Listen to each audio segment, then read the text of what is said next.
Makanisa na nyumba za ibada 600 zimefutiwa usajili nchini Rwanda, huku serikali ikitoa kanuni mpya zinazoratibu uendeshaji wa makanisa pamoja na nyumba za ibada.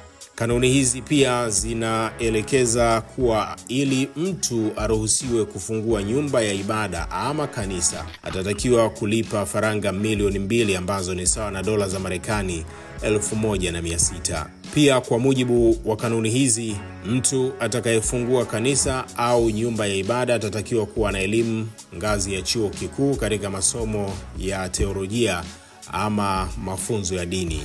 Na aidha, katika kanuni hizo zimeelekeza anayehitaji kufungua kanisa au nyumba ya ibada atatakiwa kuonyesha ramani ya jengo la ibada kuhakikisha ikiwa kweli linakidhi viwango vya kuitwa nyumba ya ibada au kanisa. Kanuni hizi zimetolewa na Bodi ya Taifa ya Utawala, ambayo kwa kawaida huratibu utendaji kazi wa taasisi mbalimbali za utawala na mashirika yasiyo ya kiserikali. Mkurugenzi mkuu wa bodi hiyo, Dr. Doris Uwicheza-Pickard, amesema baada ya uchunguzi uliofanywa na serikali kulionekana matatizo mengi kuhusu utendaji kazi wa makanisa na nyumba za ibada, kuhusu usajili na pesa inayoingia katika makanisa hayo. Miezi miwili iliyopita, Rais Paul Kagame akizungumza bungeni aliwaomba wabunge kutathmini na kuona sheria zinashughulikiaje tatizo hili, akisema kwamba kukosekana kwa mwongozo muhimu